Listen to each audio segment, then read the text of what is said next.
Жакшы. Рахмат. Бүгүн өткөндө биз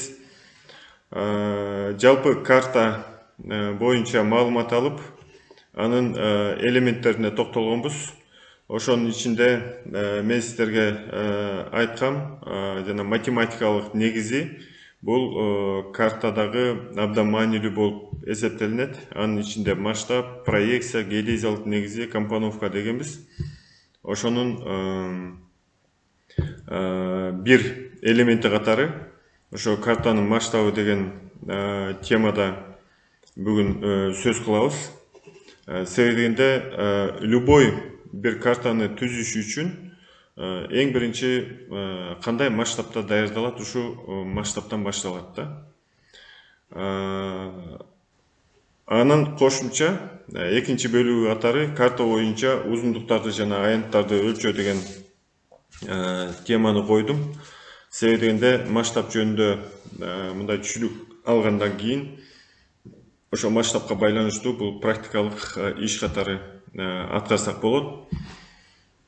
Эмнегедир масштаб бир карасаңыздар мындай оңой түшүнгөнгө, бирок баягы сабак өтүп бүтүп, курс бүтүп аягына келген учурда эмнегедир бир 70-80% окуучуларды айтпай эле коеюн, студенттер мындай жакшы түшүнбөй калышат да. Же математикадан алыс болуп, санга келгенде эле мындай проблема жаратабы, же кандай билбейм. Ошон үчүн бул картанын масштабын жакшы окуучуларга жеткириш үчүн биз жөнөкөй тапшырмалардан баштап мындай ойлондура турган тапшырмаларды түзүп берип, ар тараптан баягы суроолорду коюп, мисалдарды берип, тапшырмаларды берип, аткарып көрсөтсөк,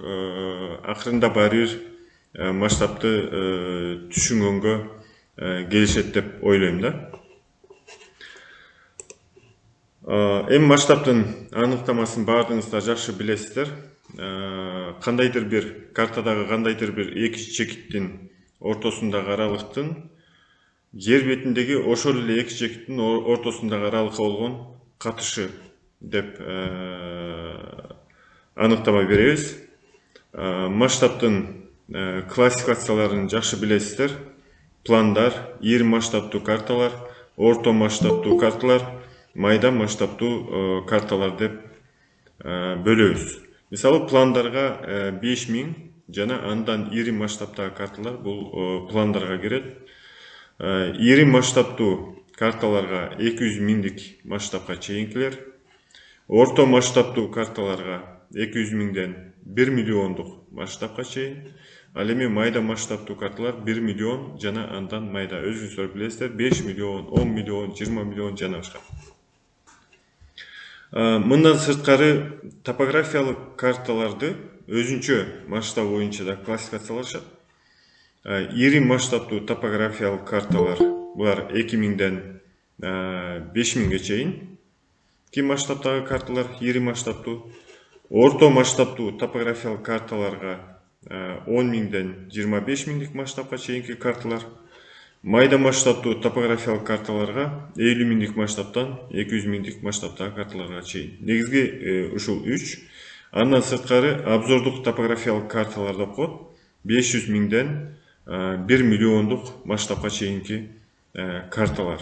Эми бул 1 миллиондук масштабтагы бул карталардын классификациясында майда масштабка кирип атат. Бирок бул жерде сөзсүз түрдө обзордук топографиялык болгондон кийин горизонталдык сызыктардын жардамы менен рельефи чагылдырылган обзордук топографиялык карталар болуп эсептелинет. Мисалы мындай Кыргызстандын дагы картасы бар.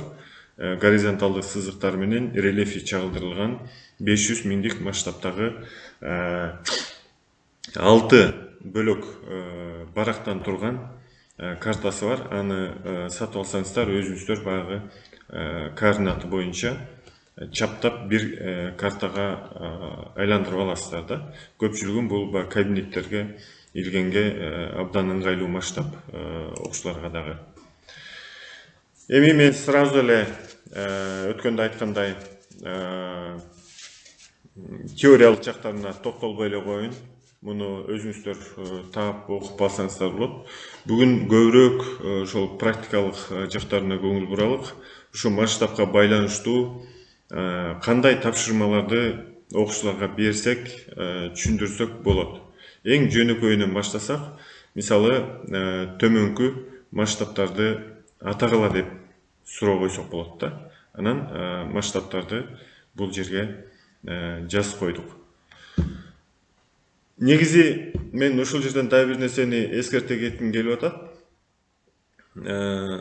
Жанагы тапшырма берген учурда же текст түрүндө баягы модулдарды, экзамендерди жазганга келгенде көп студенттер, окуучулар деле андан кем калышпайт да.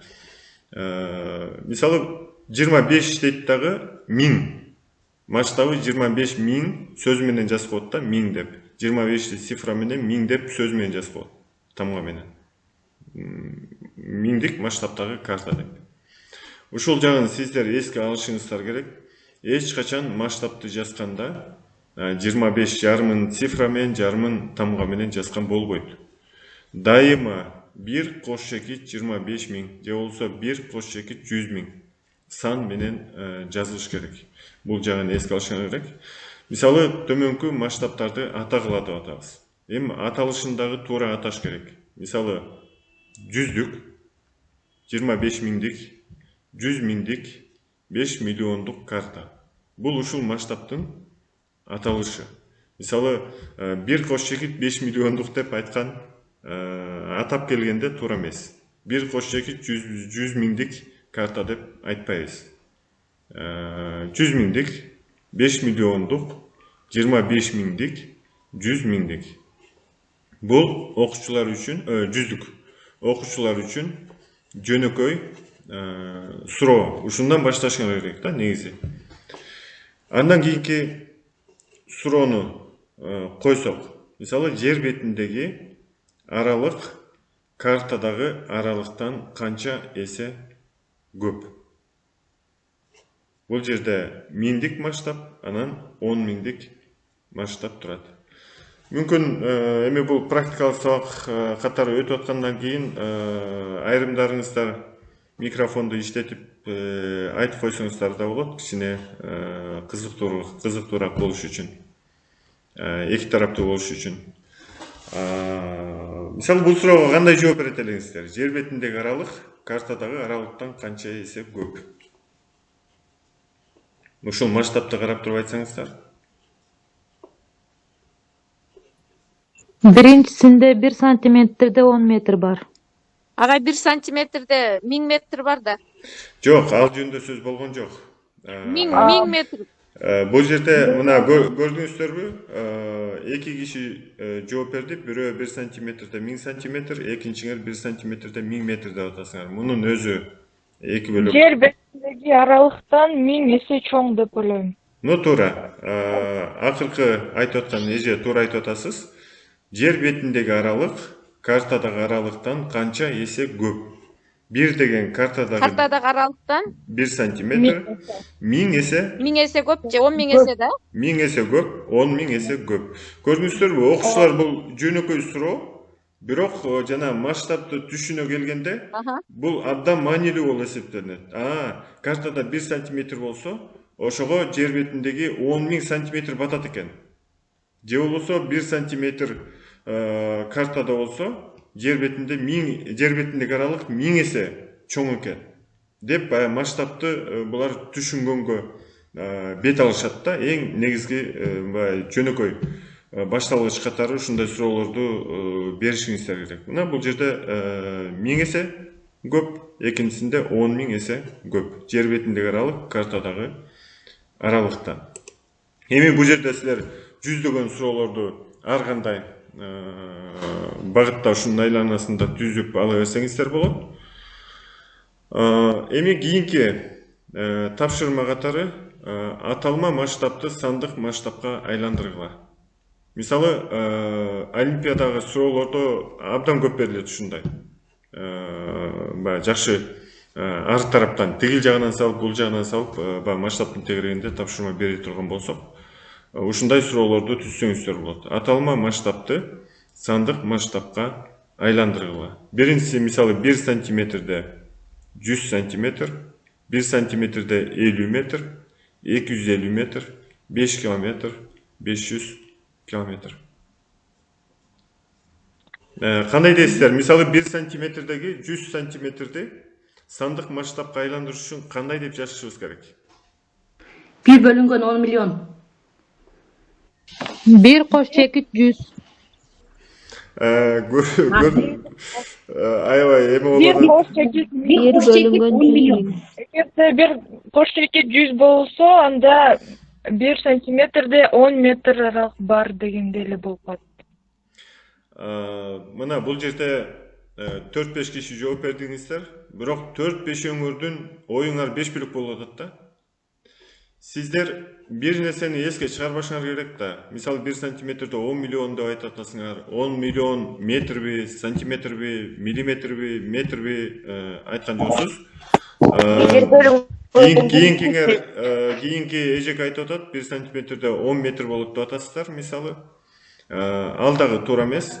Сандык масштаб жөнүндө 1 bölüngön 1000 santimetr. Yok, 1 bölüngön 100 ele болот. Эгер сандык 1 bölüngön 100. Туура. Мына бул жерде бир эже туура жооп берди. 1 сантиметрде 100 сантиметр дегенден кийин мына сандык масштабка айландырганда 1 bölüngön 100. Bölüngön 100. Себеби Мен бакина жооп бердим. дайыма эсиңерден чыгарбагыла. Сандык масштаб бөлүмү сантиметр менен жазылат. Бөлүмү сантиметр менен. Ошон үчүн 1 кош чекит 100. Кийинкиси кандай болот дейсиздер? 1 сантиметрде 50 метр. 5000. 1 bölü 5000. 1 bölüngön 500. 500 эмес, 5000. Мындай кылалычы, микрофонуңуздарды өчүрүп койсоңуздар, баягы жоопторуңуздар түшүнүктүү болду. Дайыма баягы шум болбосу үчүн. Мына окуштар эмес, сиздердин араңыздарда деле мындай ар түрдүү жооп болуп калып атат. Ошон үчүн муну мындай деп жазасыңар. 1 сантиметрде 50 метр болгондо дайыр жол айтып коеюн. Масштаб 1 bölüngön дегенден кийин сөзсүз сантиметр менен берилет. Ошондо сиздер 50 Экранга, метр кечиресиз, экранга сиз чыгып калдыңыз. бардыгыңыздаргабы? Жок, Жок, агайчым, жок, көрсөтүп эле атат. Жок. Сизге көрүнүп эле атат. Жакшы, анда тоскоолдук болбой турсаңыздар. Мына 5000 деп айтылган себеби 1 сантиметрде 50 метр болгондо 50 метрде эле сантиметрге айландырып коесуңар. Сантиметрге айландырыш үчүн 1 метрде 100 сантиметр бар. 100дө 2 0 бар. Ошондо 2 0ду кошсоңуздар 5000. Мына 1 bölüngön 5000 деп жазып коесуңар. Кийинкиси 1 сантиметрде 250 метр болсо, аталма масштаб. Сандык масштабка айландырганда 250 метрге 2 0ду кошосуңар, сантиметрди айландырыш үчүн, сантиметрге. Ошондо 1 bölüngön 25000 болот сандык масштабы.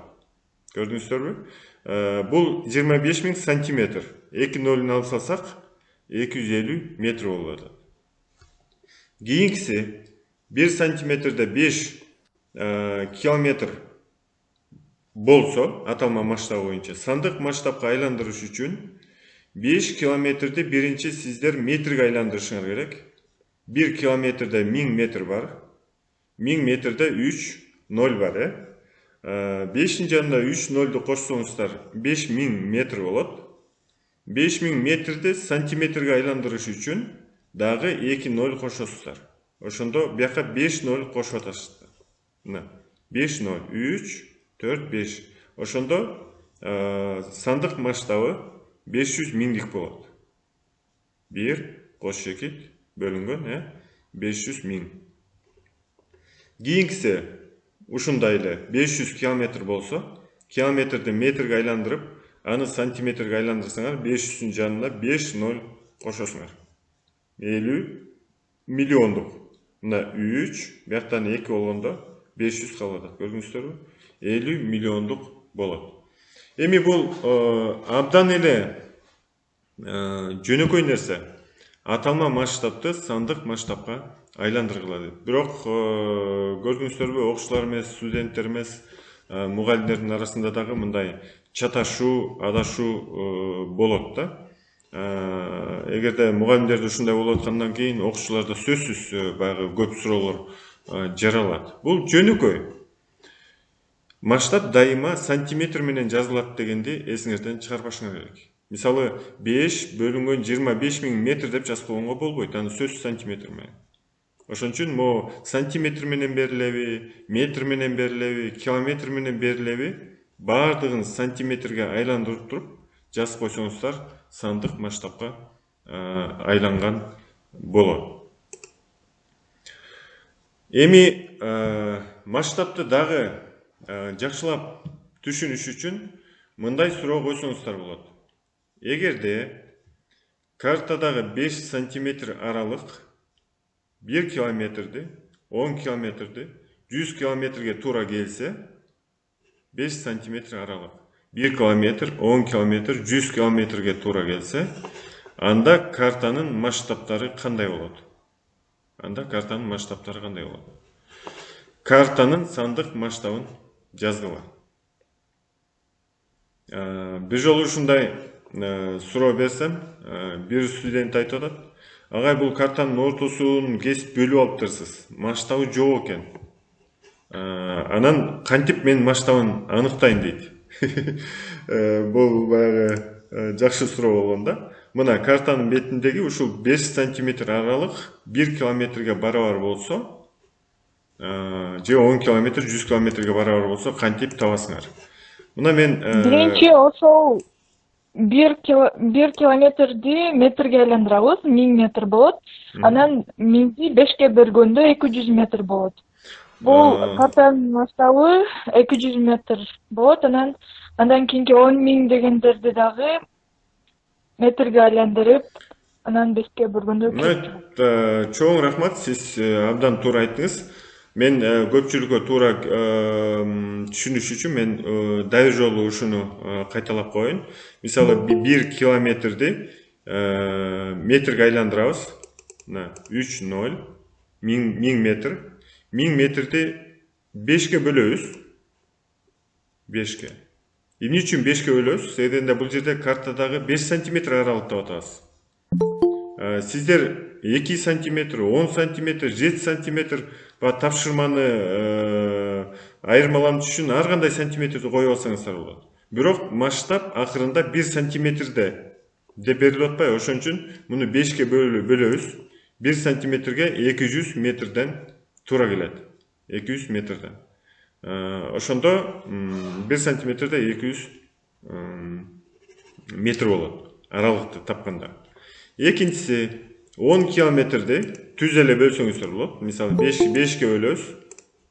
1 сантиметрде 2 километр болуп калат. Бул 10 километр болгондо. 2-ни силер метрге айландырасыңар. 2000 метр. 2000 метр. 2 километр болгондо. Кийинкиси мисалы 100 километр. 100 километр. Муну 5ке бөлөсүңөр. Ошондо 1 сантиметрде 20 километр. Вот ушундай эле жол менен силер аралыкты таап койсоңуздар болот.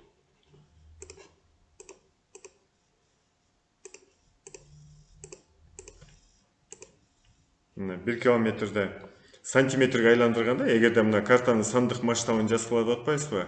Сантиметрге айландырганда жана 1 сантиметрде 1 километр болгондо 200 метр болуп атса, 1 сантиметрде, аны метрди сантиметрге айландырдык, 20.000 дик масштаб чыгып атат, сандык масштаб. Экинчиси 200.000 дик, үчүнчүсү 2 миллиондук. дайыр жолу көрсөтүп коеюн. Мисалы 100'dü 5'ke bölөсүңөр. Бул 100'dü 1 сантиметрде 20 километр. 20 километрде метрге айландырыш үчүн 3 ноль кошосуңар. Мисалы мындай 20 3 ноль кошосуңар. 20 000 метр болду. Аны сантиметрге айландырыш үчүн дагы 2 ноль кошосуңар. Ошондо 2 миллион келип чыгып атат. Бул жөнөкөй нерсе, бирок баягы студенттердин, окуучулардын башын иштеш үчүн мындай суроолорду, тапшырмаларды практика жүзүндө берсеңиздер болот.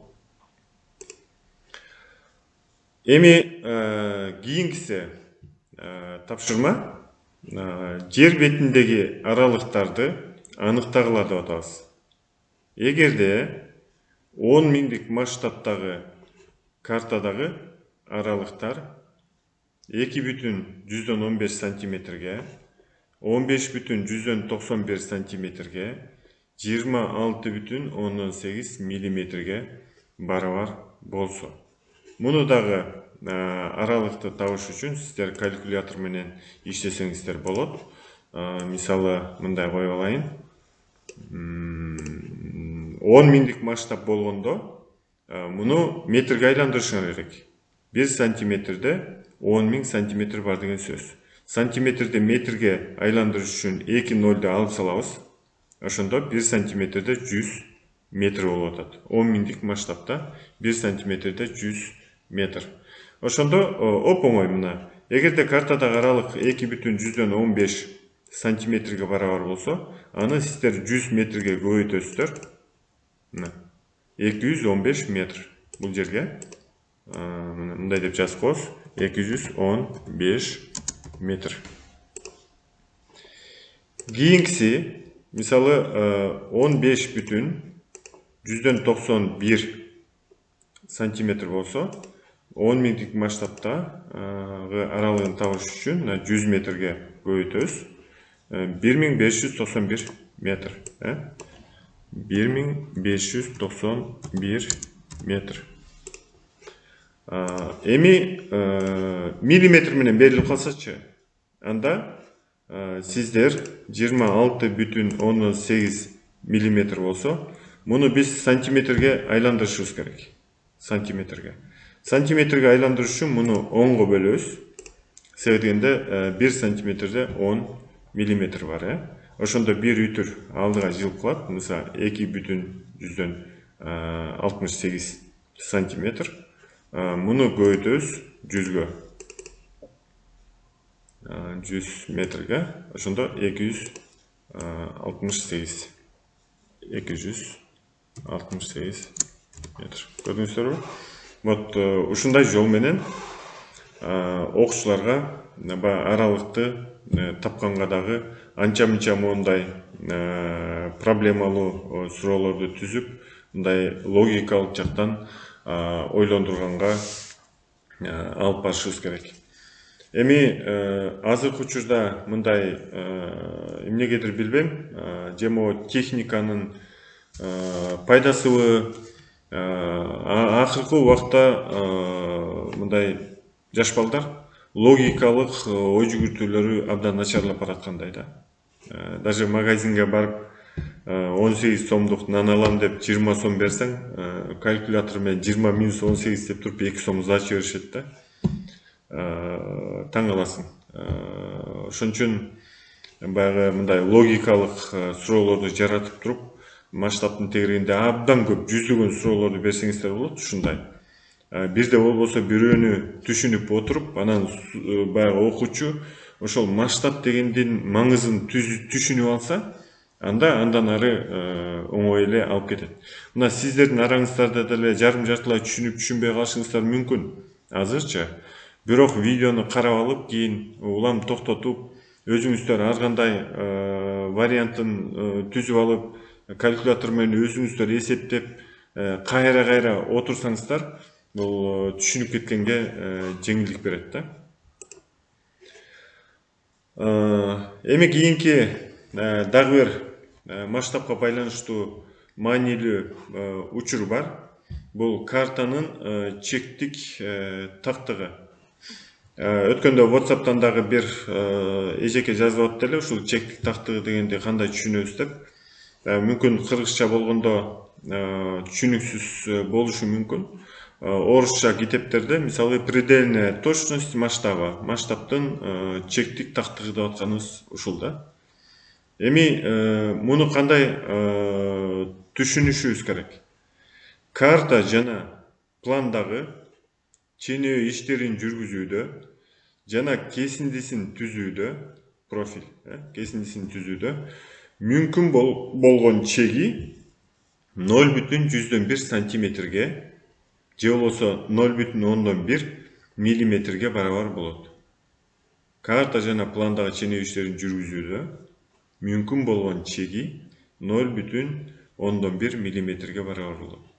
Башкача айтканда 0,1 миллиметр менен чектелет.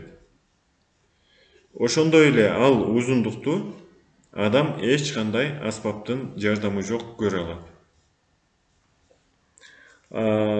Муну мындай түшүнүш керек да. Адамдын көзү көрө ала турган аралыкта. Бул бекеринен алынган эмес. Мисалы 1 сантиметрди элестеткиле, линейканын сызгычтын бетиндеги 1 сантиметр. Анын жарымы 5 миллиметр. Ал 1 сантиметр 10 миллиметрге бөлүнгөн. 1 миллиметр аралык абдан кыска аралык да биз үчүн. 1 миллиметр аралык абдан кыска аралык. Ошол 1 миллиметрдин 10/1 бөлүгү бул 0,1 миллиметр болуп атпайбы? Ошондо 1 миллиметрдин 10/1 бөлүгү бул ошол чектик тактыгы деп эсептелинет. Азыр түшүнбөсүңүздөр мүмкүн. Мен ылдыйракта сиздерге дагы тереңирээк түшүндүрүп айтып берем. Ушул аралыкты 1 миллиметрдин 10/1 бөлүгүн эч кандай лупасы жок, микроскопу жок эле адамдын көзү көрө алат. Бул эң төмөнкү аралык. Андан кичине болсо, өтө ичке сызык болсо дагы атайын аспаптарсыз биз көрө албайбыз. Эми масштабтын тактыгын ушул чек аркылуу аныктай алабыз. Мындай кабыл алышыңыздар керек да. Любой картада масштаб берилет. Сиздер мындай деп ойлошуңуздар мүмкүн, ушул масштаб 100% туура деп. Албетте баардык масштабта кандайдыр бир деңгээлдеги ката кетет.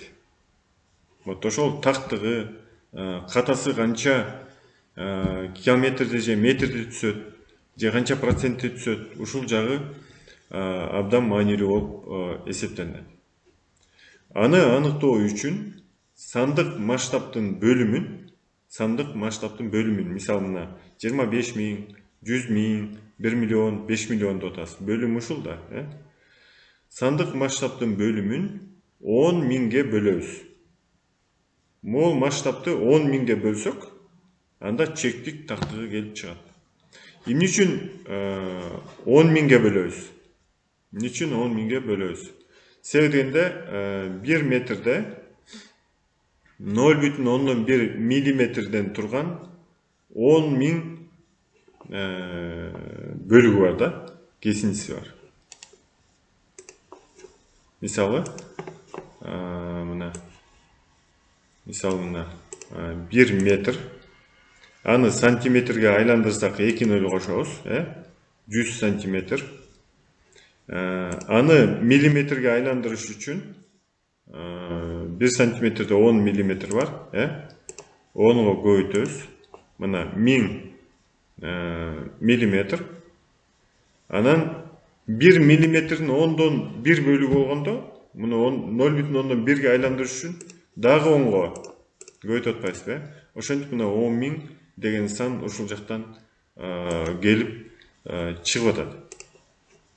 Мисалы мына 25 000дик масштабтын тактыгы 2,5 метрге барабар.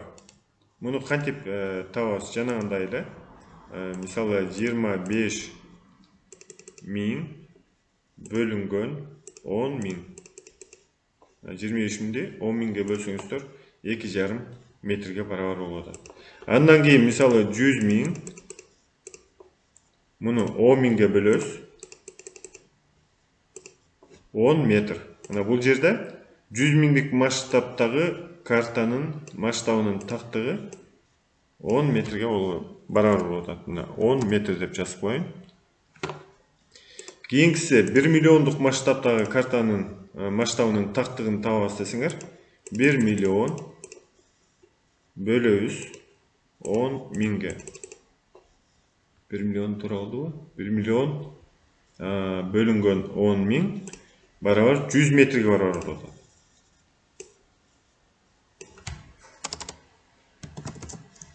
Düz metrге барабар. Эми 5 миллиондук масштаб. Мына 5 миллиондук масштаб болсо, муну 10.000'ге бөлөбүз 500 метрге барабар болот. Мына 500 деп жазып коеюн. Метрге барабар болот. Биз масштабтын ошо чектик тактыгын, чектик дегени чеги, эң төмөнкү чеги дегенде чек деп кабыл алышыбыз керек да. Вот ошондо биз 25.000'dik, 100.000'dik, 1 миллиондук, 5 миллиондук масштабтагы карталардын масштабынын тактыктарын аныктадык. Эми бул эмнеге кереги бар деп түшүнбөй жатышыңар мүмкүн. 2,5 метр, 10 метр, 100 метр, 500 метр, ну что бул эмне берет дегендей суроо жаралышы мүмкүн. Бул баягы аталышы тактыгы деп атканы менен, бул жерде мен жана айтып кетпедимби, любой бир масштабтагы картада кандайдыр бир деңгээлдеги ката кетет деп. 100% бере албайбыз жер бети боюнча карта түзүүдө. Вот ошо масштабка жараша каталар кетет. Бул ошо катанын дагы деңгээлин көрсөтүп турат да. Мисалы 25.000'lik масштабта 2,5 метрге чейин каталар кетиши мүмкүн. 100.000'lik масштабта 10 метрге, 5 миллиондукта мисалы 500 метрге чейин. Түшүнүктүү болсун үчүн албетте ар бириңиздердин телефонуңуздарда GPS бар. Бирок ал GPS-тин баягы координаттарды көрсөткөн менен катасын көрсөтпөйт. Мисалы мондай атайын GPS-тер бар. Координатты, абсолюттук бийиктикти өлчөй турган. Муну биз абдан көп пайдаланабыз. Бул жерде мына эки түрү берилип атат. Ушул GPS-ти жаңы иштетип баштаганда, иштетип туруп сиздер бир жерге кыймылдатпай коюп коюшуңуздар керек. Коюп койгон учурда мына бул издеп атат спутниктерди. Могулар эмнени түшүндүрөт? Булар баягы спутниктерди дегенди түшүндүрөт. Мына могу жердеги значоктор, булар ошо спутниктер. Мына кармаганы, ушул GPS кармаганы 1, 2, 3, 4, 5, 6 спутникти кармады. Бул GPS кармады дегени кандай? Азыр эми биздин космоско учурулган жүздөгөн спутниктер бар. Жүздөгөн. Бир эле мамлекет бир нече спутникти учурат. Мурда 2010 жылдары дүйнө жүзү боюнча бир күндө 10 спутник учурушкан да. Эми ар кайсы мамлекетте, өнүккөн мамлекеттер.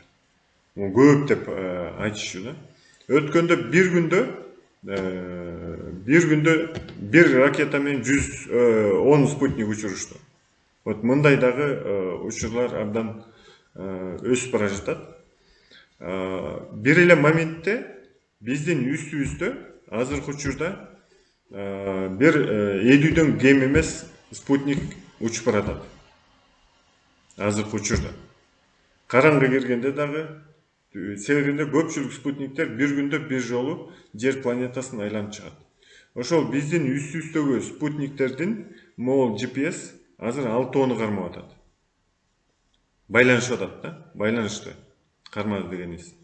Могул эгерде узунураак столбик болсо, бул ошол спутник менен байланыш абдан жакшы дегенди түшүндүрөт. Эгерде стол бийликти кыскараак болсо, анда байланыш начарыраак. Бирок бул жерде мына координатын аныктап көрсөтүп атат, кайсы параллель, кайсы меридианда экендигин. Абсолюттук бийиктик мисалы деңиз деңгээлинен 217 метр деп көрсөтүп атат. Анан эң негизгиси мен токтоло турган мына могул жерде ошибкасы 12 метр. Жана масштабтын тактыгы деп атканы ушул да 12 метр.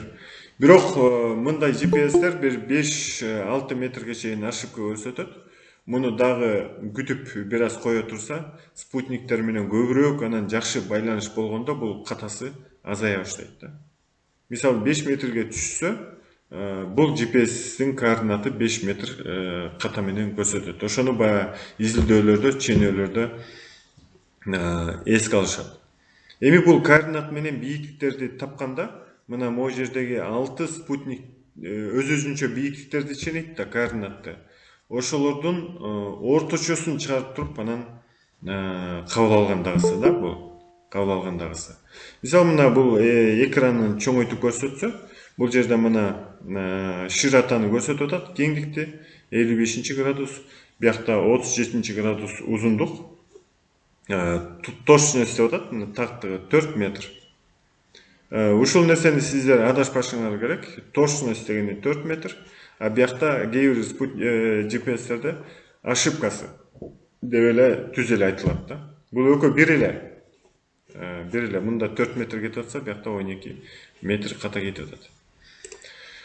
Мен ал катаны мындай мисал катары көрсөтөйүн деп атам.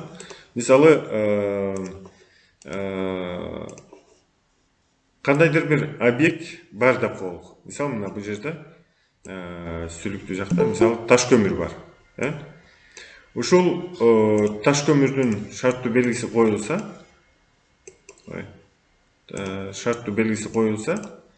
эгерде 12 метр ошибка болсо, бул жерде 12 метр болсо, же болбосо жана биз айтпадыкпы, тактыктар боюнча 5 миллиондукта мисалы 500 метр тактыгы 500 метрге барабар деп.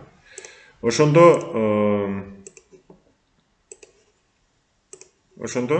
бул жердеги көмүрдүн чыныгы алган орду бул жерде эмес, 500 метр биякта болуп калышы мүмкүн. Же 500 метр батыш жакта, же 500 метр түндүктө, же 500 метр түштүктө. Бул баягы катанын чеги да, масштабтын такты. 500 метр радиус менен ката көрсөтүшү мүмкүн 5 миллиондук масштабта. 25 миңдикте 2,5 метр. Эми бул горизонталдык баягы катасын айтып атам. Негизи бул трехмерный ката кетет, 3 өлчөмдүү. Трехмерный дегенде баягы горизонталдык каталарын айтып атсам, 500 метр радиус менен жылып кетиши мүмкүн деп. Трехмерный болгондо бул деңиз деңгээлинен мисалы 1000 метр бийиктикте жайгашкан десек, 5 миллиондукта мисалы 1000 эмес, 1500 метр деп көрсөтүп коюшу мүмкүн. Өйдө. Көрдүңүздөрбү? Же болбосо 500 метр ылдый көрсөтүп коюшу мүмкүн. Деңиз деңгээлинен 500 метр бийиктикте деп. Ошондо баягы радиусу 500 метр болгон бир топту алсаңыздар, глобусту. Ошонун борборунда биздин объект турат дейлик. Ошол радиуста ката кетиши мүмкүн. Ушул жактарын сиздер мындай жакшы түшүнүшүңүздөр керек да. Чектик тактыгы деген ушул. Эми азыркы учурда космостук сүрөттөр абдан мындай мурда спутниктик маалыматтарды, космостук сүрөттөрдү өнүгө эле кесте жалаң карта менен иштечүбүз. Азыркы учурда карта баягы экинчи орунга жылып бараткандай, биринчи орунда түз эле космостук сүрөттөрдү алып пайдаланышат да. Мисалы географтарда мындай сөз бар да, любой бир илимий изилдөө ишин башташ үчүн карта менен баштап, анан карта менен бүтүрөт деп айтат да. Илимий иш географияда карта менен башталып, карта менен бүтөт. Мисалы өткөндө Эрали агайды мисал келтирип атпадык белек. Алай өрөөнүнүн картасын түзө турган бир Алай өрөөнүнүн сууларын изилдей турган болсоңуз, кандидаттык диссертация тема бекилди деп коелук. Сиз ишти эмнеден баштайсыз? Картадан баштайсыз. Алай өрөөнүнүн ири масштабтагы топографиялык карталарын алышыңыз керек. Хотя сиз Алайдын борборунда жашап атып, Алайды мен жакшы билем деп айтышыңыз мүмкүн, бирок жакшы билбейсиз. Анын үчүн ири масштабтагы картаны алып, кандай суу тармактары жайгашкан экен, кандай көлдөр бар, майда көлдөр бар, кандай тоон мөңгүнүн этегиндеги көлдөр бар, кандай мөңгүлөр бар, дарыялардын системасы кандай, анын аттары кандай, куймалары канча, куймалардын узундуктары кандай, аттары кандай, анын баардыгын билиш үчүн, жалпы маалымат алыш үчүн сөзсүз ошо карта менен баштап атасыздар. Анан илимий изилдөө иштериңерди жүргүзүп, кээ бир дарыялар, куймалар мисалы жок болуп кетти дейлик. Аны силер картадан алып салышыңар керек. Мөңгүлөрдүн аянты кыскарып кетсе, аны кыскартып түшүрүшүңүз керек. Ошентип акырында силер өзүңөрдүн результатыңарды, картаңарды түзүп чыгып атасыңар да, жаңырган. Бул карта менен бүтөт деп атканы ушул. Бирок азыркы учурда өнүккөн мамлекеттерде албетте картаны пайдаланышат, бирок космостук сүрөттөрдү биринчи очередь ошо космостук сүрөттөрдү алышат. Себеби дегенде картадан айырмасы, карта эми эски да. Өткөндө айткандай топографиялык карталар 60-70 жылдары дагы аэрофото сүрөттөрдүн негизинде түзүлгөн. Ал эми космостук сүрөттөрдөн сиздер бүгүнкү жер бетинин сүрөтүн, снимогун алсаңыздар болот. Эртеңкини алсаңыздар болот. Ар бир жыл сайын, ар бир ай сайын алсаңыздар болот. Көрдүңүздөрбү? Ошентип бул жерде баягы космостук сүрөттөр бул картадан алдыга жылып атканы ушул да. Акырында баары космостук сүрөттөрдүн жардамы менен карта түзүп чыгышат, шарттуу белгилери менен, масштабы менен кадимкидей. Бирок ал абдан жаңыртылган учурдун картасы болуп эсептелинет. Эми мисалы бул спутник карта түзүүдөн сырткары мына координатты эсептөө бул абдан маанилүү. Мисалы көрүп атпайсыздарбы, жанагы Бен Ладенди өлтүргөндө деле же болбосо бир террористтерди жартырганда американецтер көрсөтүп эле координат менен кетип баратканын, атканын көрдүңүздөрбү? Жана аскер курал жарактары мисалы координат менен барып, көрсөткөн координатка барып огу түшүш керек да. Бул жанагы биз 500 метр ошибка десек, сиз аткан ок 500 метр душманга эмес, 500 метр нары же бери түшүп калышы мүмкүн. Көрдүңүздөрбү? Азыр ушу масштабты так эсептөө, координатты так эсептөө бул абдан жогорку деңгээлге чейин жетти. Даже бир нече сантиметрлик гана ошибка менен азыр ушунчалык деңгээлге жетти да, 0го жакындап баратышат. 0 деген бул 100% төбөңө ок менен атат деген сөз да. Бул эми мисал келтирип атам, бирок бул географияда деле бир объектинин так координатын аныкташ үчүн ушу чектик тактыктарын сиздер жакшы билишиңиздер керек. Эми чектик тактыгы жантан бери мындай түшүндүрүп айтып бердим, бирок бул боюнча да сиздер мондай суроо жаратып тапшырма берсеңиздер болот. Мисалы картанын масштабтарын аныктагыла деп атабыз. Эгерде чектик тактыгы 5 метр, 10 метр, 5 километрге барабар болсо. Сразу айта аласыздарбы? Эгерде чектик тактыгы 5 метр болсо, масштабы канча болот?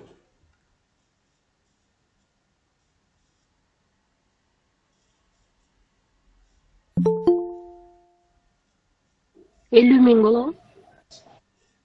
50.000 эмне үчүн?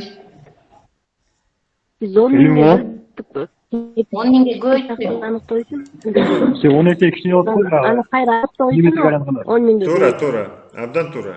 Мисалы, оп-оңой бул. 5 теле көбөйтөбүз 10 миң. 10 миңге көбөйт койдук 50 миң.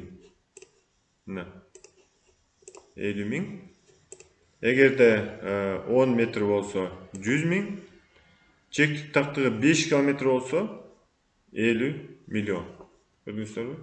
Вот ушинтип муну эле 10 миңге көбөйтүп коесуздар, масштабын аныктап алган болосуздар.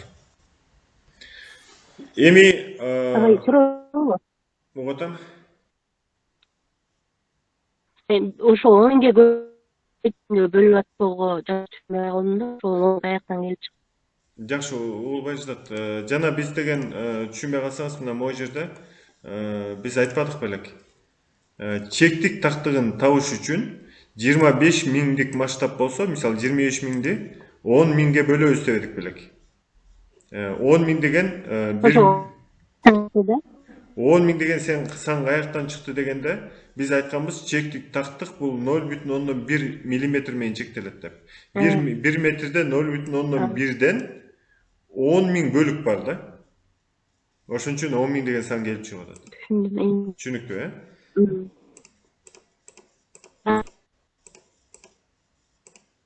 Так, эми дагы бир масштабка байланыштуу маанилүү тапшырмалардын бири масштабы жок картанын масштабын аныктоо. Мен Кыргызстандын атласындагы физикалык картанын ичинен Ысык көлдүн аймагын бөлүп алып бул жерге койдум.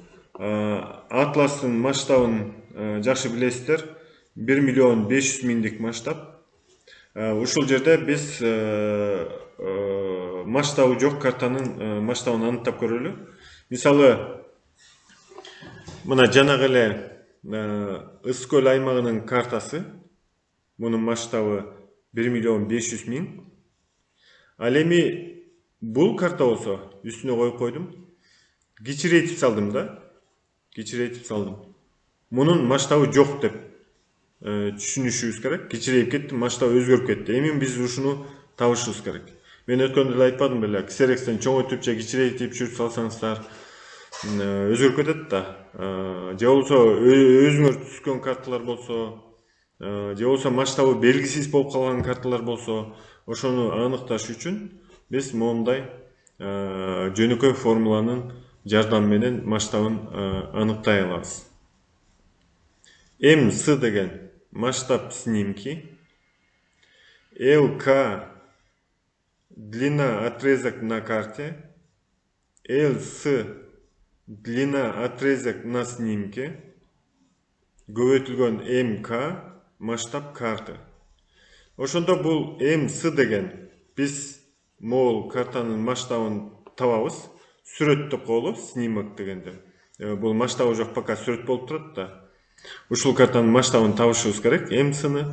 Ал үчүн масштабы бар картадагы бир белгилүү бир эки чекитти алышыбыз керек.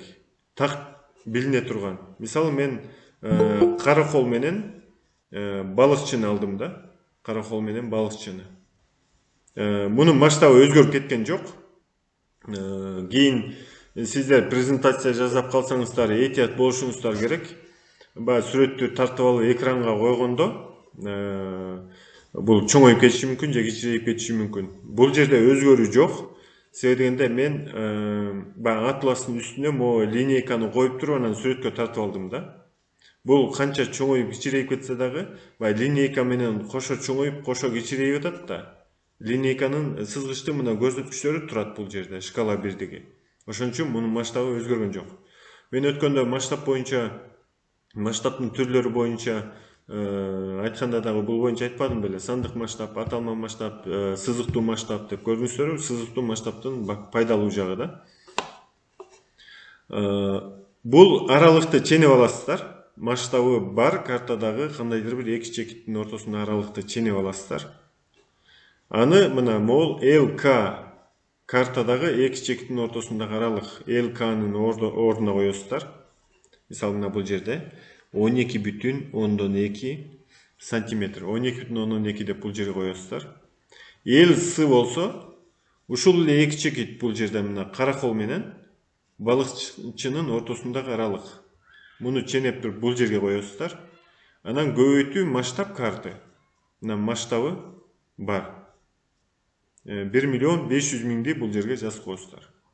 Муну буга бөлүп 1.500.000 көбөйтсөңүздөр, бул картанын масштабы келип чыгат. Мисалы мына мен масштабы жок картандагы балыкчы менен караколдун ортосундагы аралыкты линейка менен ченедик. Бул жерде мисалы 9,5 сантиметр кичирейип атат. Тиякта 12,2 болсо, бул жерде 9,5 болуп атат. Мен кыргызча кайра айтып коеюн, бул формуланы эстеп калышыңар керек. МС сүрөттүн масштабы, бул ЛК масштабы бар картадагы эки чекиттин ортосундагы аралык сантиметр менен, ЛС сүрөттөгү ошол эле эки чекиттин ортосундагы аралык сантиметр менен, МК масштабы бар картанын масштабы. Жана 1.500.000 коюп коесуздар. Эми мен муну мындай мисал келтирип берейин. Азыр калькуляторду жаап коеюн. Мисалы досканы ачып алып, доскада көрсөтүп берейин. Так. Мисалы масштаб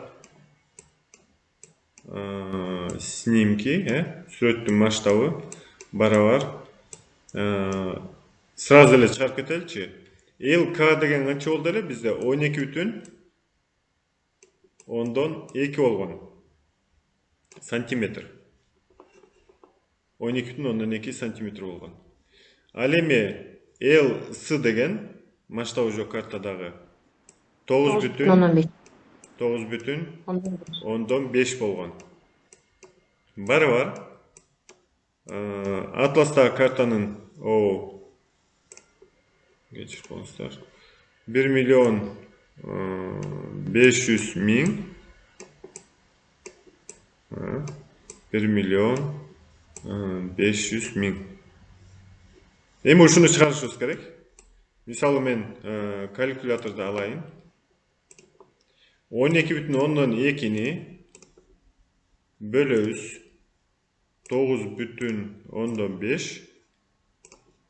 Мындай сан чыкты. Муну тегеректеп алсаңыздар да болот, бирок тегеректеп эле сразу эле көбөйтөбүз. 1.500.000 көбөйтөбүз. Ошондо мына 1.926.315. Мен бул жерге жазайын. Барабар 1.926. 1 кош чекит 926 миң. Эми адатта эч качан масштабтын мондай жазылганын көргөн эмессиздер да. Жазып койсок болот, бирок масштабты мына мондай тегеректеп салышат да, 0 менен. Мен эми бул баш жагын тегеректеп эле коеюн, аяк жагын тегеректеп салайын. Мына биз тапкан картада 926 жок 1 миллион мына жерде 1 бар. Бул жерде 1 бар. Так, түшүнүктүү болсун үчүн өчүрүп туруп жакшы жазып коеюнчу. 1.926.000.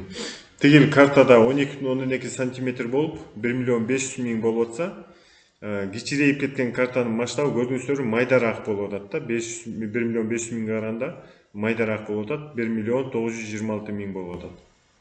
Бул ошо жана биз кичирейтип салган картанын масштабын таптык. Бирок сиздер бир нерсеге көңүл бурушуңуздар керек да. Ушу менен эле таштап койгонго болбойт. Мунун туура таптыкпы, туура эмес таптыкпы аныкташ үчүн силер мындай жол менен текшеришиңер керек.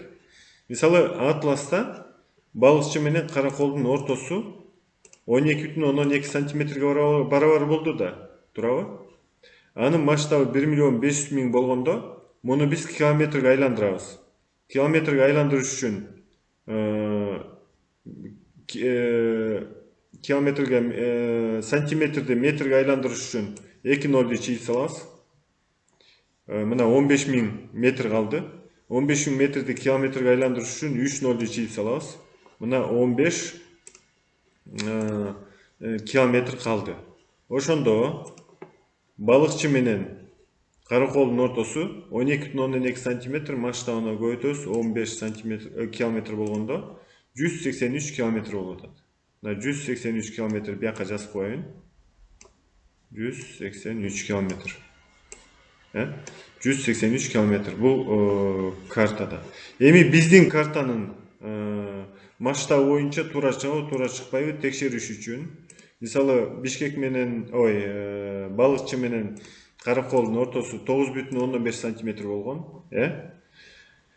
Бул масштабта километрге айландырыш үчүн мына 2 нолду чийип салабыз, сантиметрди метрге айландырыш үчүн, чийип салдык. Километрге айландырыш үчүн 3-өөнү чийип салабыз. Ошондо 19,26 калып атат, 19,26. 9,5-ти көбөйтөбүз. 19,26 барабар 182,97. 197. Көрдүңүздөр, муну тегеректесеңиздер 183 чыгып атат. 183. Мен так эле жазып коеюн, 182,9. Мына 183. Биз тапкан масштаб туура. Масштаб туура.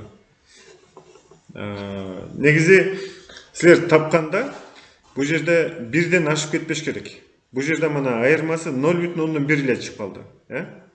Эгерде бул 9 жок десек, анда бул биздин тапканыбыз бир аз катараак болуп калат. 1 километрге разница болуп калып атат да.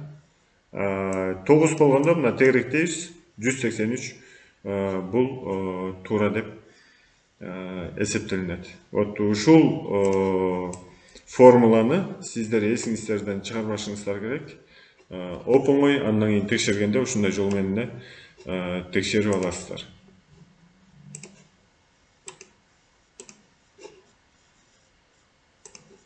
Биз мына масштабы жок картанын масштабын тапканды үйрөндүк. Бул боюнча сурооңуздар болсо берсеңиздер болот, бирок менимче түшүнүктүү эле болду окшойт.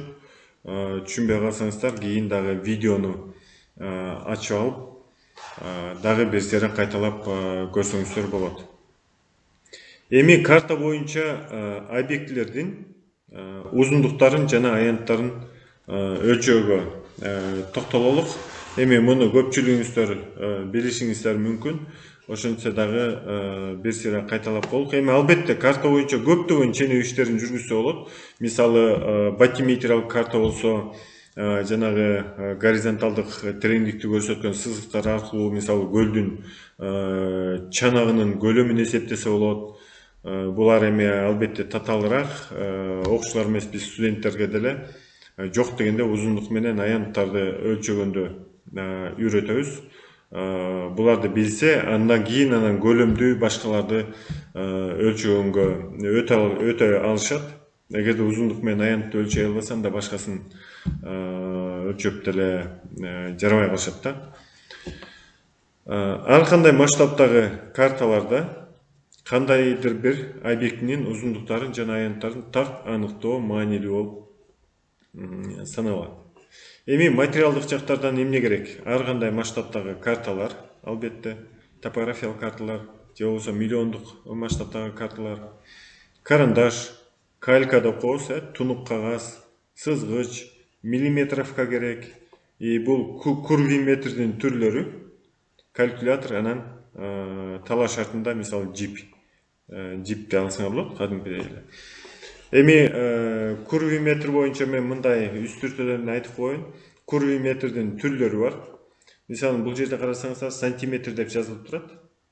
Анан жолдун үстү менен картанын үстүндө мына тегеретип кетип баратат да. Бул курби метрди ошо жолдун үстү менен тегереткенде канча сантиметр экенин көрсөтөт. Анан жана масштабын километрге айландырып туруп эле көбөйтүп койсоңор масштабын таба аласыңар. Эми азыр курби метрдин түрлөрү бар. Андан кийинки чыккан курби метрлер, мисалы мына мунун ичинде 2-3 айлана шкала бирдиги турат. Бул жерде атайын масштабтары бар. 1 миллиондук масштаб, 500 миңдик же болбосо 100 миңдик. Эгерде сиздер 100 миңдик картанын үстүндө жолдун узундугун ченейин деп тегеретсеңиздер, анда 100 миң деген айлана шкаласын карасаңар, анда километрин сразу эле бул жерден көрсөтүп коет. Эгерде 1 миллиондук картанын үстүндөгү аралыкты ченейин десеңер, анда 1 миллиондук шкала бирдигин карап туруп эле бул стрелкасы кайсы километрди көрсөтсө ошону жазып коесуздар. Бул абдан оңой да. Курби метр эми көп эле мектептерде азыр жок болуш керек.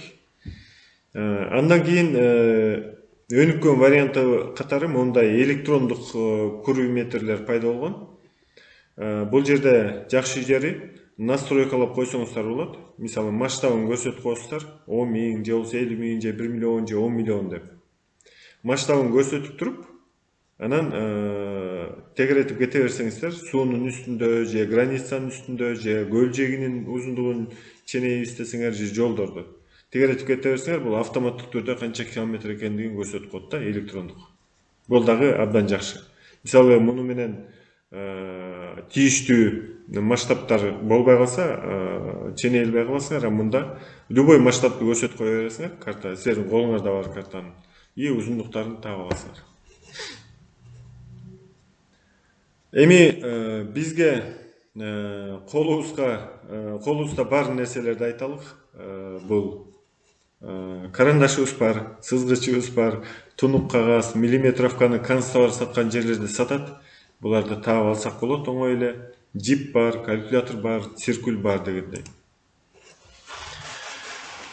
Талаа шартында же болбосо класста деле кандайдыр бир узундукту табыш үчүн сиздер джипти пайдалансаңыздар болот.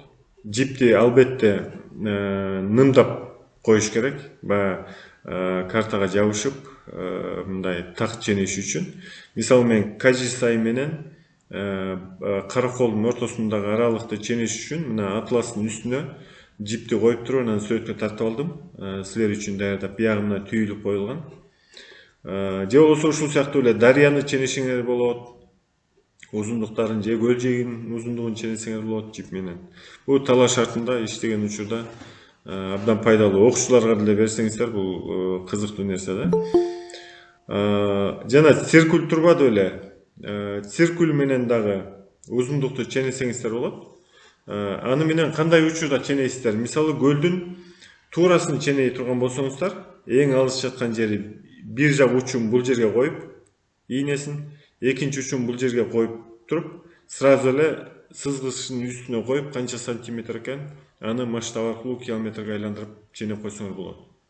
Мындай түз сызыкты өлчөгөн учурда циркулду. Же болбосо ушул эле кажисай менен караколдун ортосундагы аралыкты циркуль менен ченесеңиздер болот. Бирок циркулдун эки жагы тең ийне болуш керек.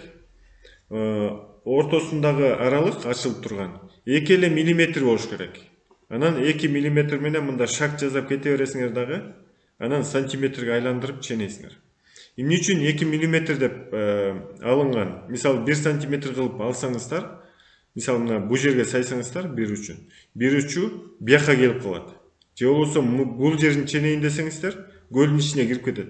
Ошентип могу жердеги аралыкты силер мында ката эсептеп алган болосуңар да. Ката эсептеп алган болосуңар. Ошон үчүн 2 миллиметр дегени ошол. Бирок бул джип деле ыңгайлуу. Циркулүңөр болсо, циркулүңөр менен дагы ченесеңиздер болот. 2 миллиметрди сантиметрге айландырып алып, баягында анан ченеп коесуздар. Андан кийин ошол жана джипти алып туруп, линейканын үстүнө коесуздар. Мисалы бул жерде 8,3 сантиметр болуп атат кажы сайы менен караколдун ортосу. 8,3 сантиметр болгондо жиптин узундугу. Бул картанын масштабында 1 сантиметрде 15 километр бар болсо, анда кажы сайы менен каракол шаарынын ортосундагы аралык 8,3 менен Жамайкадан басып көрдүм. Агай, сиз эле көрүнүп калдыңыз да? Бул биттегене болчу да. бардыңыздаргабы? Микрофондорду да өчүрүп койгула. Көрүндү, Мына жанагы жипти алып келесиңер дагы сызгычтын үстүнө коесуңар. Бул жерде мен 8,3 эмес 8,2 деп коюп турмун. 15ке көбөйтөсүңөр ушул эле аралыкты масштабы боюнча 123 километрге барабар болуп атат. Вот узундукту, дарыялардын узундугун, жолдордун узундугун же көл жээгинин узундукту ушундай жол менен эле карта менен ченеп алсаңыздар болот. Жип алып келесиздер дагы бир түрмөк окуучуларга бөлүп мындай ченөө иштерин жүргүзсөңүздөр болот. Сөзсүз мындай иштерди, жөнөкөй иштерди аткарыш керек. Аны аткарбаса окуучулар масштаб жөнүндө түшүнө алышпайт да.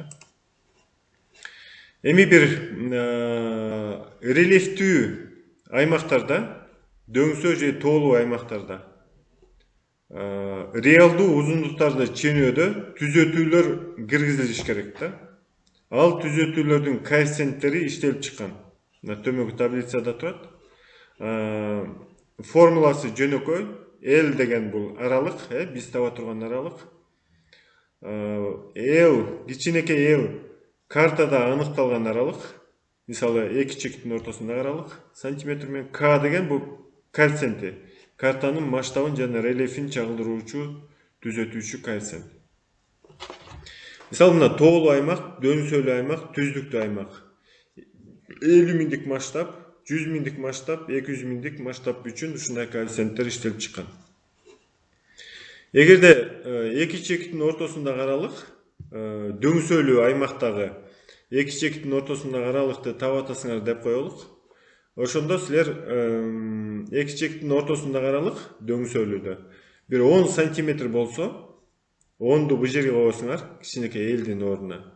Көбөйтүү, мына таблицаны карайсыңар, 50 миңдик масштаб болсо 1,5 коесуңар, К'нын ортосуна көбөйтүп коесуңар, оңой бүттү.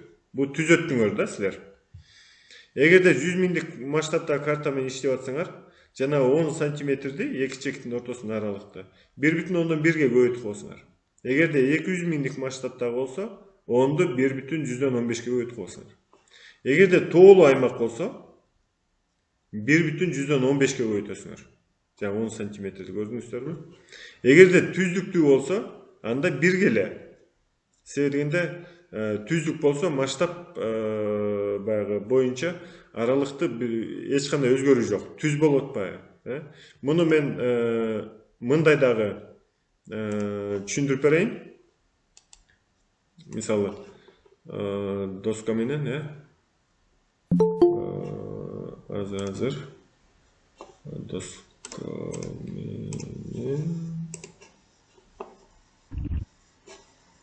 доска менен тазына кийинки беттеш улайын досканы. Мисалы, биз мындай деп атпайбызбы?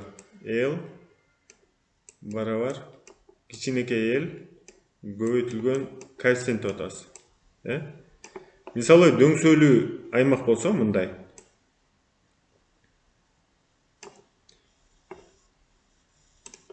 Geçip koyalım. Mına дөңсөлүү аймак болсо, могул точка менен бул точканын аралыгын ченеп атабыз деп коелук. Картада силер мындай эле ченедиңер, мына. 10 сантиметр болду дейли. 10 сантиметр. Бирок эмне үчүн түзөтүү киргизишибиз керек? Карта боюнча биз туура эсептедик 10 сантиметр. Бирок могу чыныгы узундук, могу сызыкты жазып жиберсеңиздер, дөңсөөнү. Анда бул моякка чейин созулуп кетип атпай турабы? Ошол чыныгы узундукту ченеш үчүн биз жана коэффициентти жазышыбыз керек. Бул жерде 10 болсо, көбөйтөбүз. Бул эмени карап алабыз. Мисалы, дөңсөлүү болсо 50 миңдик масштаб десек, 1,5. 1,5ке көбөйтүп коебуз. жүздөн 5 барабар. Мисалы 10 сантиметр болса, көбөйтөбүз 1,5 барабар. Мына 10,5 километрге барабар болот. Мисалы 10,5 деген уже 500 метр түзөтүү киргиздик. Мунун бияк капталы көтөрүлүп түшкөнү, ошондо 500 метр түзөтүү киргизип атабыз. Көрдүңүздөрбү? Эгерде тоолуу аймакты чене турган болсок, бул жерде 1,15 эмес беле? Анда 10ду жана эки чектин ортосуна аралыкты 10ду көбөйтөбүз 1,15 барабар 11,5 километр. Ошондо 1,15 километр түзөтүү киргизип атабыз. Эми тоо дегенде мындан да бийик да, мына бийик тоо жатабык дейли. Көрдүңүздөрбү? А биз үстүңкү планын карап туруп, эки чектин ортосунда аралыкты ченеп коюп атабыз. А бирок чыныгы бул сызыкты жер бети боюнча аралыкты жазсак бияка чейин кирип кетет да. Ошондо бул 1,15 километрди биз түзөтүү киргизип атабыз. 1500 метр. Ошондо бияк капталы 750 метрдей, бияк капталы 750 метрдей болуп атат да. Ошол аралыкты биз түзөтүү коэффициенти менен туура таап атабыз. Эгерде сиздерге жанагы олимпиадаларда тапшырмалар берилип калса, эгерде ушул масштабтарга туура келсе, аралыкты жана эми бул түзөтүүлөрдү эми суроо түзгөн мугалимге жараша болуп калат, ким түздү. Эгерде түзгөн киши ушуларды эске алса талап кылышы мүмкүн, силердин ченегениңер туура эмес деп. Эгерде өзү буну эске албаган мугалим суроо түзүп койгон болсо, анда муну эске албайт, силердин берки жөнүндө түзөтүү киргизбей эле ченеп койгон аралыгыңарды туура деши мүмкүн. Бирок баягы так билип, талашып тартышышы үчүн сиздер бул нерсени билишиңер керек. Негизи эле олимпиада болбосо деле бул мындай нерсени билип, жана мен доскага жазгандай жазып, чыныгы узундуктарды түшүндүрүп беришиңиздер керек да. Эми кийинки тапшырма катары мен карта боюнча аянтты кантип аныктай алабыз. Кайра эле Ысык көлдүн аянтын анықтайлық, Ысык көлдүн аянтын. Анықтоонун бир нече түрлөрү бар.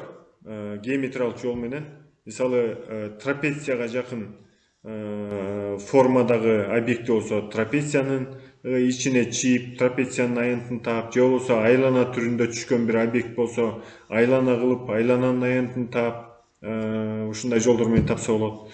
Бирок көптөгөн варианттар бар. Бирок географтар кеңири пайдаланып жүргөн бул палетка жана планиметр методдору деп коет. Аны эң жөнөкөй мисалы сиздер жана тунук кагазды алышыңыздар керек. Мен муну сүрөткө тартканда нар жагы сүрөттөн жакшы көрүнбөй калат экен, бирок баягы иштеп атканда силерге жакшынакай көрүнүп турат дааны. Кальканы коесуздар. Карандаш менен үстүн чийип аласыздар. Мындай кылып границасын. Андан кийин аны миллиметровканын үстүнө коесуздар. Толук клеткаларды, мына 1 см квадрат деп, толук клеткаларды саналаса, мен силерге даана көрүнүш үчүн мына өзүнчө чийип алдым. Мына толук клетка 1 см квадрат. 1, 2, 3, 4, 5, 6 деп отуруп жеткенсе 13 толук клетка болду.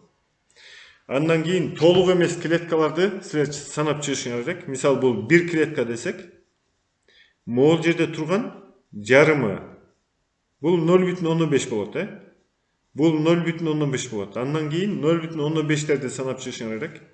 Мына 0,15тен баарын кошкондо 9,25 болду. Мындайча айтканда толук клеткага айландырдык. 9 толук клетка анан 25. Мына 1 см квадрат десек, жарымы 0,15, 4'tün 3'ü болсо 0,175 болот.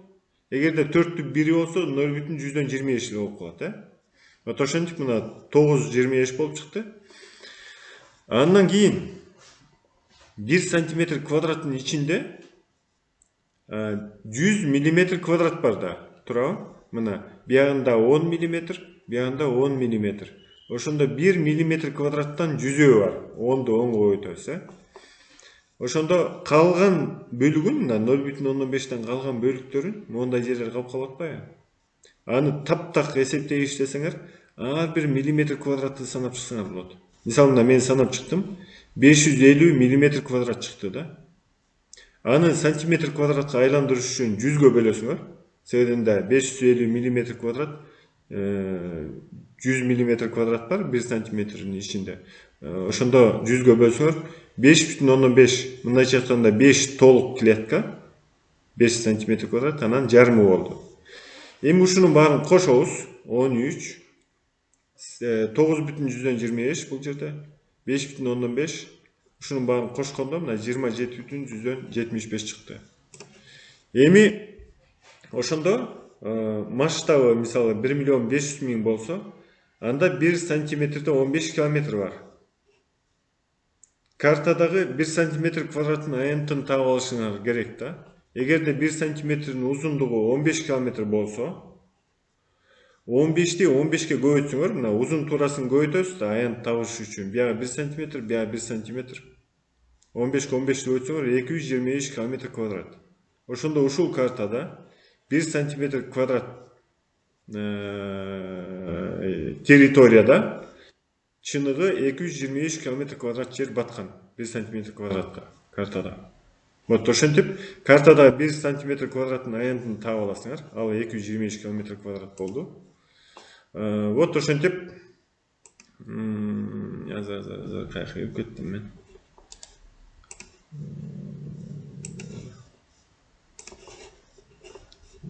Бул жерде жок. Мен толук жазбай болгон ошойм. Вот.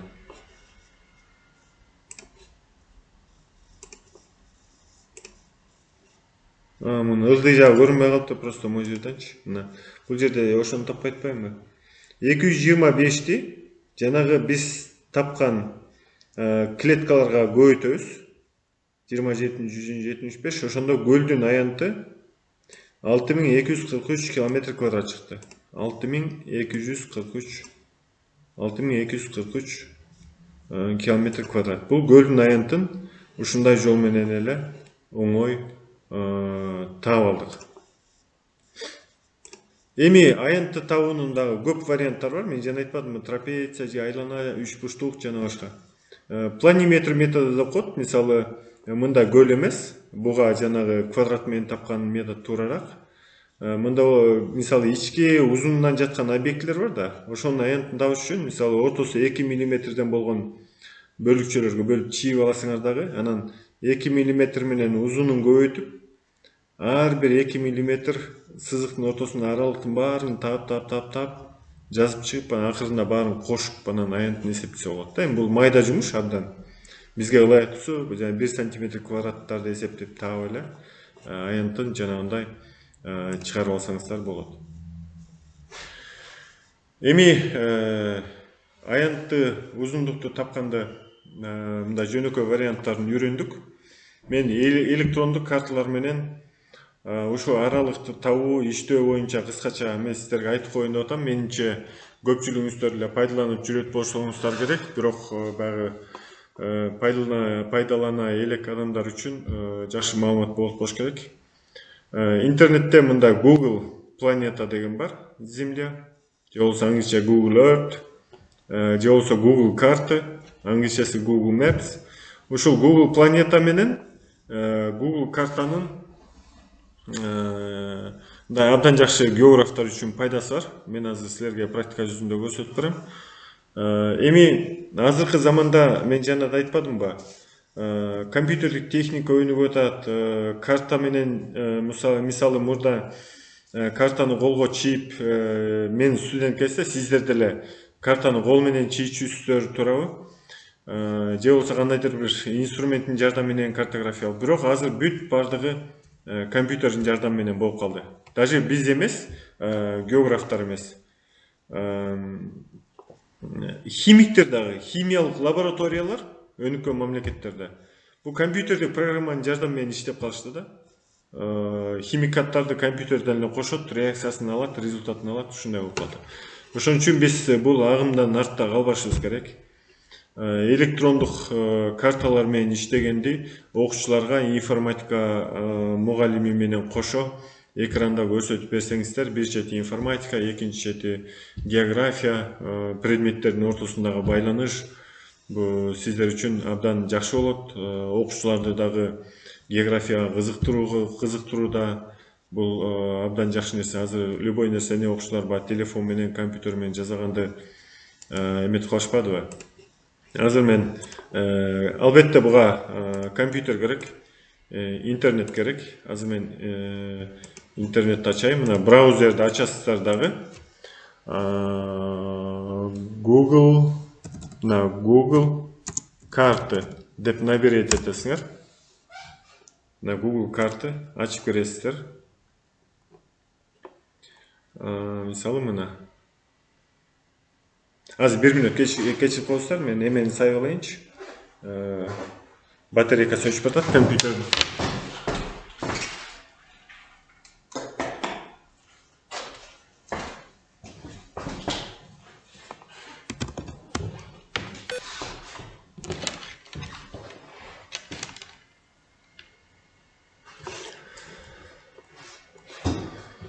Мына Google карта деген азыр муну практика жүзүндө абдан кеңири пайдаланып атышат. Сиздер деле пайдаланып жүрөсүздөр. Даже таксисттер муну аябай жакшы билишет, каяка барыш керек. Мына жер планетасынын картасы. Любой адрести жазсаңар дүйнө жүзүндө силер бул карта менен адашпайсыздар да. Муну менюсун мен кыскача түшүндүрүп коеюн. Мисалы мына карта, рельефтик картасын айландырсаңыздар болот. Мына. Рельефтик. Же болбосо муну глобус эмес, картага айландырсаңыздар болот. Мына. Бул глобус түрүндө болсо, муну глобус эмес, мына глобусту алып салайын, картага айланды. Көрдүңүздөрбү? Жана проекция чүйүүдө ушуну көрсөтүп берсеңиздер, бул кызык да. Мына. Бул чыныгы жер бети десек, шар формасында. Муну картага айландырып атабыз. Транспорт, мисалы, деген маалыматы бар. Пробкаларды көрсөтүп турат. Эми бул картада пробканы кандай көрсөтөт деген чоң шаарларда түшүнүк болушу мүмкүн сиздерде. Спутникке байланышкан бул программанын баардыгы. Азыр үстү кайсы шаардын кайсы жеринде кыймылдабай транспорттар тыгылып турат, ошол линияларга чейин көрсөтүп турат да. Негизи. Андан кийин мисалы көчөлөрдү мына даже ковид пандемия учурунда дагы жаңылык киргизип, любой территорияны басып көрсөңүздөр ковид менен кайсы мамлекетте канча киши ооруп аткандыгын азыр көрө аласыздар. Мунун баардыгы бар. Эми мен практика жүзүндө эми алыстабай абдан көп нерселер бар. Мүмкүн кийинчерээк да бир мүмкүнчүлүктөр болуп калса эметсек болот. Иштесек болот. Мына аралыкты ушул жерде ченесеңиздер болот. Мына оп-оңой. Мышканы алып барып туруп, оң жагын бассаңар координатын көрсөтөт. Мына 42 градус кеңдикте, 77 градус узундукта, расстоянияны тапсаңар болот. Мисалы мына балыкчы 0 балыкчы алып келесиз. Бягын болсо караколго алып келесиз. Мына 183 км деп өтүп белек жана. Көрдүңүзбү? Мына таптак. Биз таптык эле атластын жардамы менен. Бул жерде 183 100 73. Ошондой эле аянтты эсептесеңиздер болот. Аянтты мисалы ысык көлдүн аянтын эсептеп өтүп белек, бетинин аянтын. Мисалы могу жерге алып келейин. Бягын болсо мындай кылып, муну улантып кете бересиздер. Мен жана айтпадым беле, мышканын сол жак кнопкасын бир эле жолу басыш керек. 2 жолу бассаңыздар бүтүп калат. Ушинтип мына жээги менен кете бересиздер.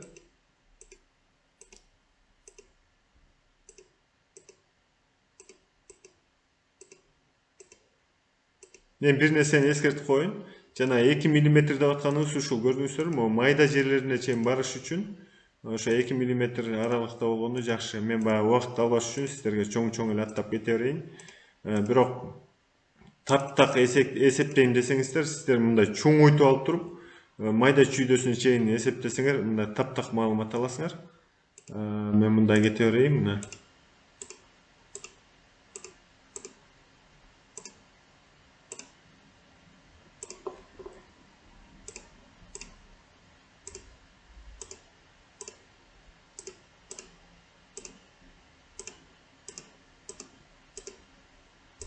Булун кесип кете берейин, силер шашпай чоңойтуп алып эметишиңер керек.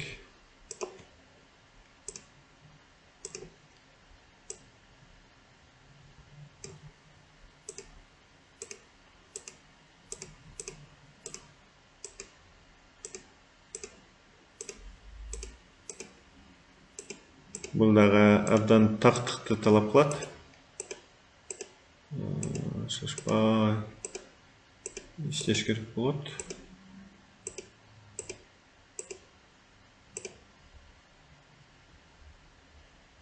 Мына көрдүңүздөрбү?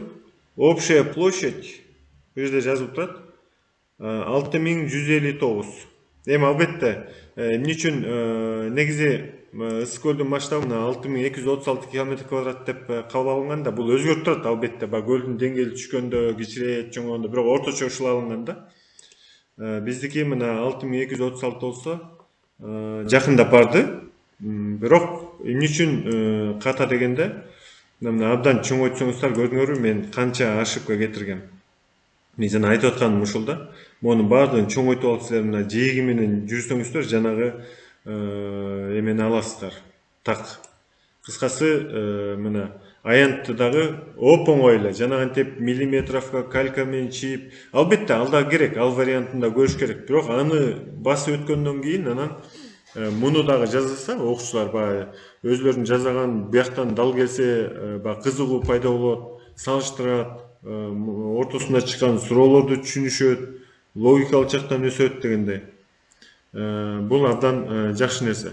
Мындан сырткары, мисалы да биз Кажысай менен Караколдун ортосунда аралыкты таппадык белек. Мисалы, мына маршруттарды тапсаңыздар болот. Үстүнө бул жерде мисалы Кажысай, биягына өчүп салайын. Биягына болсо Каракол дейин. Вот ушинтип басып койсоңуздар. Мына Кажысай менен Караколдун ортосундагы даже машина менен 1 саат 50 мүнөттө жетесиз. Баягы орточо ылдамдыкты алышат. Орточо эмес, даже бул ушунчалык деңгээлде өнүгүп баратабыз азыр. Ушул жолдун жана знактары канча километр ылдамдыкка уруксат берилген, 100 км ылдамдыкка саатына же 60-тыкпы, ошого жараша эсептейт да. 121 км аралык. Жана биз 123 деп эсептедик белек. Албетте бул эми шаардын бир эле точкасын алып барып койду. Азыр шаардын тияк башы эле уже ондогон километр болуп кетип атпайбы? Туура да. Вот сиздер ушундай кылып баягы аралыктарды ченесеңиздер болот окуучуларга.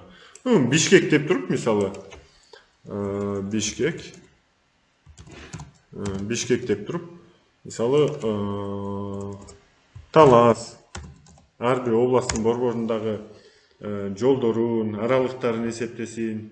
Мисалы мына Бишкек менен Таластын ортосу 291 км 5 саат 9 минутада жетет экен. Же болбосо Нарын, көрдүңүзбү? Оп-оңой электрондук вариант менен. Нарын мына. Биз студенттерди практикага алып барарда заявка беребиз. Биздин ректоратта бухгалтериядагылар кайсыл жерлерге барасыңар дейт. Биз түзүп берген боюнча алар да ушул эле карта менен кирип туруп, монча километр болот экен, силерге монча бензин кетет экен деп туруп бөлүп берип коюшат да. Бул мына азыр жашоодо практика жүзүндө биз пайдалана баштадык да. Бул жактарын сөзсүз бул картаны силер сабаңарда пайдаланышыңар керек. Бул эми бир түрү. Мына аяктап баратабыз. Мен экинчиси жанагы Google Earth, Google Планета, bu Google деген программа спутниктер менен биргеликте ушундай иштеп чыккан. Google Планета Земля. Буга киресиздер. Запустить Планета Земля, басасыздар. Интернет керек сөзсүз. Эгерде интернет дайыма жок болсо, интернет бар жерге барып туруп силер компьютериңерге скачать этип алсаңар болот программаны. Андан кийин интернети жок деле иштей берсеңиздер болот. Бирок бир эскертип койчу нерсе, бул программа убакыттын өтүшү менен жаңыланып турат. Ал үчүн силер интернетке кошуп алышыңыздар керек да. Мына көрдүңүздөр, космостук мейкиндик, жер планетасы, мына булуттар, мына биякта булуттарды көрүп атасыздарбы? Булуттарды дагы. А биз жакындагында булуттардан төмөн кетип атабыз, булут үстү-үстү калып атат, мына көрүнмөй калат. Карачы канчалык деңгээлде азыр мүмкүнчүлүктөр бар. Эми мунун ичинде дагы көптөгөн нерселер бар. Мисалы, исследователь деп коет менюсунда. Ой, жок, азыр. Муну өчүрүп салайын. Азыр. Стиль карта. Стиль карта мына жер границалары жок, жолдордун названиялары жок, объектилер жок. Чыныгы жердин жүзүн алам десеңер, буга киришиңер керек. Граница, дорогалары, жолдору, башка объектилер болсо, же болсо все баардыгы бар. Кирсеңиздер болот мындай кылып. Өзүңүздөр тандап аласыздар. Бул карта боюнча дагы бир өзгөчөлүгү. Мисалы, мен алай өрөөнүн аябай жакшы көрөм. Себебинде бийик өрөөн да абдан. Ошол жерде элдер жашап атат, бир райондун эли. Эрали деген күчтүү географ агайыбыз бар. Мисалы мына Гүлчө, Ош. Бул Google планетаны дагы пайдаланганда окуучуларга үйрөтүп койсоңуздар жаман болбойт. Мына барасыздар, бул жерге Гүлчөнү ачтыңыздар. Бул жерде деле мына линейка турат. Аралыкты мына аянтын эсептеп алсаңар болот. Гүлчөнүн примерный аянты оп-оңой мына карта менен иштегенге караганда бир нече эсе ылдамдагы, тактагы эсептей аласыз мына. 4,1 км квадрат экен.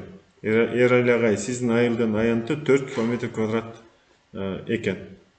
Эгерде узундугун ченейин десеңиздер, мисалы мына бул чоң жол айылдын башынан баштап аягына чейин мына 3537 метр экен, 3,5 километр экен. Көрдүңүздөрбү? Ушундай кылып өлчөп алсаңыздар болот. Мындан сырткары мына кишинин значогу турбайбы бул жерде? Кнопканы басып туруп, мышканын сол жагы менен алып келсеңиздер, бул жерден мына көк точка силерге көрүнүп атабы, көрүнбөй атабы билбейм, азыр кичине чоңойтуп алайынчы. Мына көк точкага алып келсеңиздер, мына көк 1, анан могу жерде 2 жерде гана сүрөткө тартылган экен. Ошол жерлерге алып барсаңыздар, мына башка жерге койсом, эчтеке көрө албайсыздар. Эгерде кишини алып барып туруп, көк точкага койсоңуздар,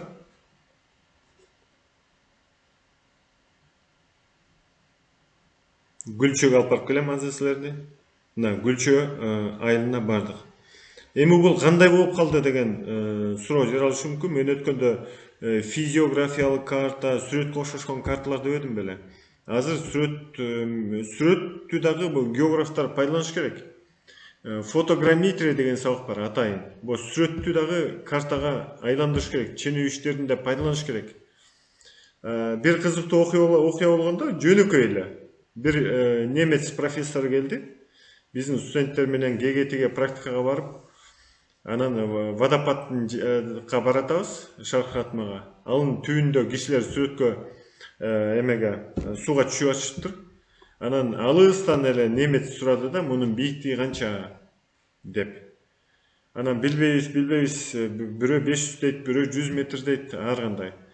Анан тигил киши телефон менен сүрөткө тартып алып туруп, анан оңой эле эсептеп койду да. Түбүндө кишинин бою орточо 1,70 болсо дейт.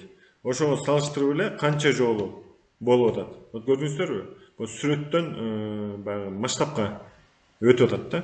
Вот ошол сыяктуу бул Google Planeta программасынын артыкчылыгы мына 3D формасында бул айылды биз жакшы көрсөк болот.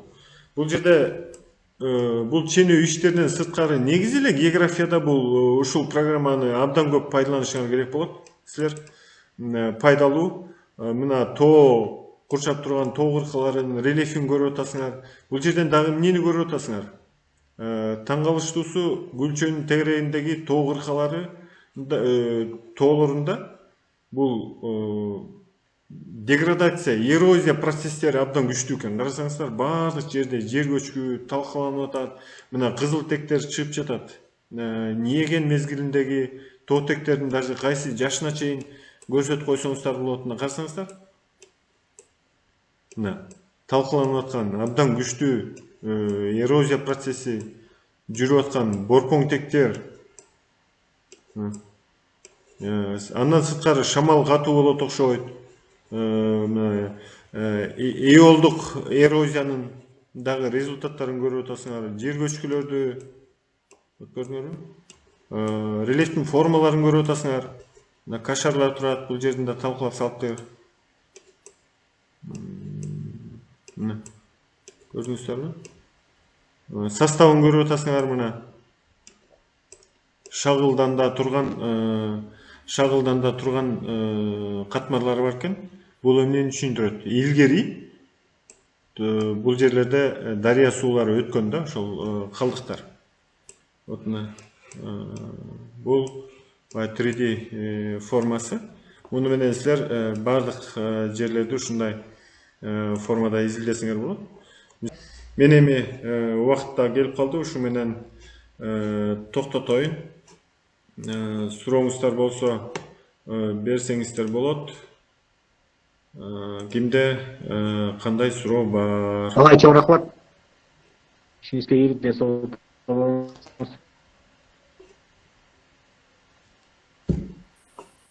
Рахмат сизге. Рахмат. Рахмат. Силерге дагы да.